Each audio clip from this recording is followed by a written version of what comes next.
श्री लालाचार्य जी श्री रामानुजाचार्य जी के दामाद श्री लालाचार्य जी की कथा सुनते ही भगवान में विशेष प्रीत होती है। एक बार कोई तुलसी कंठी धारण किए हुए मृत शरीर नदी में बहता हुआ आया। श्री लालाचार्य जी ने उसे निकालकर उसका अपने भाई के समान दाह संस्कार किया। 13वें दिन भोजन के लिए ब्राह्मणों को तथा कुटुंबियों को निमंत्रण देकर बुलाया। अज्ञात शव का भंडारा जानकर ब्राह्मण लोग नाक बाहों सिकोड़ने लगे और भोजन करने कोई नहीं आया। तब बैकुंठ धाम से भगवान के पार्षद आए, जिन्हें भोजन करते हुए तो सभी लोगों ने देखा, परंतु जाते समय वे आकाश मार्ग से चले गए, किसी को मिले नहीं, उन्हें कोई देख ना पाया। इस चमत्कार से लालाचार्य जी की महिमा संसार में लाखों गुनी बढ़ गई। संत श्री लालाचार्य जी महाराज का संक्षिप्त परिचय इस प्रकार है। परम वैष्णव संत श्री लालाचार्य जी महाराज आचार्य रामानुज जी के जमाता थे। वैष्णव वेश के प्रति उनकी अनन्य निष्ठा थी। वे वैष्णव वेशधारी प्रत्येक संत को अपना भाई मानते थे और उनका उसी प्रकार आदर सत्कार करते थे। श्री लालाचार्य जी महाराज के इस दिव्य भाव को उनकी सहधर्मणी तो जानती थी, परंतु साधारण लोग भला क्या समझे। एक दिन श्री लालाचार्य जी की महाराज की पत्नी जल भरने के लिए नदी तट पर गई हुई थी। उनके साथ उनकी कुछ सहेलियां भी थी, जो श्री लालाचार्य जी की वैष्णव निष्ठा के कारण उनका मजाक उड़ाया करती थी। जिस समय वे लोग जल भर रही थी, उसी समय किसी वैष्णव संत का शव बहता हुआ उधर आया। उसके शरीर पर वैष्णव चिन्ह अंकित था और कंठी माला धारण किए हुए था।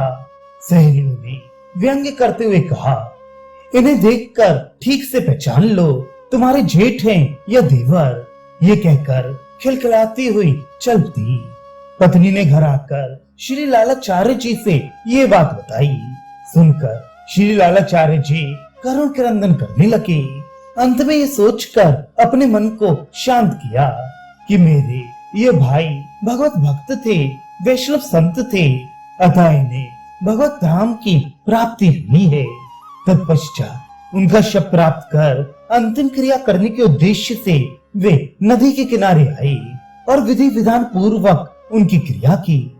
त्रयोदशा के दिन श्री लीलाचार्य जी ने उन वैष्णव संत के निमित्त ब्राह्मण भोजन का आयोजन किया और उसके हेतु स्थानीय ब्राह्मणों को आमंत्रण दिया, परंतु कोई भी ब्राह्मण उनके यहाँ भोजन करने नहीं आया। उन ब्राह्मणों ने आपस में तय किया कि लालाचार्य जी पता नहीं किस जाति का शव उठा लाया और उसके त्रयोदशा में हम लोगों को खिलाकर भ्रष्ट करना चाहता है, अतः इनके यहाँ किसी भी ब्राह्मण को जाना नहीं चाहिए। तथा जो ब्राह्मण परिचय के आए, उन्हें भी सब बातें बताकर रोक देना चाहिए। ब्राह्मणों की इस दुर्वी संधि का ज्ञान जब लालाचार्य जी को हुआ तो वे बहुत ही दुखी और चिंतित हुए। उन्होंने ये सब बातें आचार्य श्री रामानुज जी से निवेदन की। रामानुज जी ने कहा कि तुम्हें इस विषय में किसी प्रकार की चिंता नहीं करनी चाहिए। वे ब्राह्मण अज्ञानी हैं और उन्हें वैष्णव प्रसाद के महात्म्य का ज्ञान ही नहीं है। ये कहकर उन्होंने दिव्य वैष्णव पार्षदों का आह्वान किया। वैष्णव प्रसाद की महिमा को जानने वाले वे दिव्य पार्षद ब्राह्मण वेश में उपस्थित होकर श्री लालाचार्य जी के घर की ओर उन्मुख हुए। उन्हें देखकर वहां के स्थानीय ब्राह्मणों ने उन्हें रोकना चाहा, परंतु उनके दिव्य तेज से अभिभूत होकर वे खड़े के खड़े रह गए और आपस में विचार किया कि अभी जब ये लोग भोजन करके बाहर आएंगे तो हम लोग इनकी हंसी उड़ाएंगे कि कहो कि किसके श्राद्ध के ब्राह्मण भोजन में आप गए थे, क्या उसके कुल गोत्र का भी आपको कुछ ज्ञान है। इधर ब्राह्मण लोग ऐसा सोच रहे थे, उधर ब्राह्मण वेशधारी दिव्य पार्षदों ने श्री लालाचार्य जी के आंगन में जाकर वैष्णव प्रसाद पाया और पुनः आकाश मार्ग से वैकुंठ धाम के लिए प्रस्थान कर गए। ब्राह्मणों ने उन्हें जब आकाश मार्ग से जाते देखा तो उनकी आंखें खुल गईं। उन्हें अपनी भूल का बहुत पछतावा हुआ।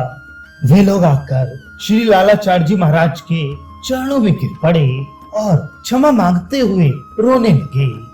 संत श्री लालाचार्य जी महाराज तो परम वैष्णव थे, उन्हें उन लोगों पर किंचित रोष था ही नहीं।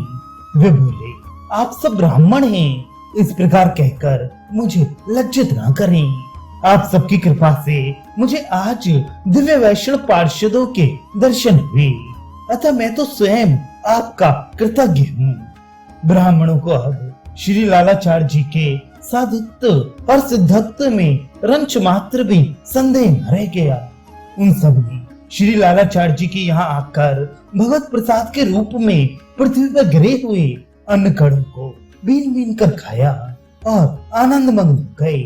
उन सब ने आचार्य श्री का शिष्यत्व ग्रहण किया और वैष्णव दीक्षा प्राप्त की।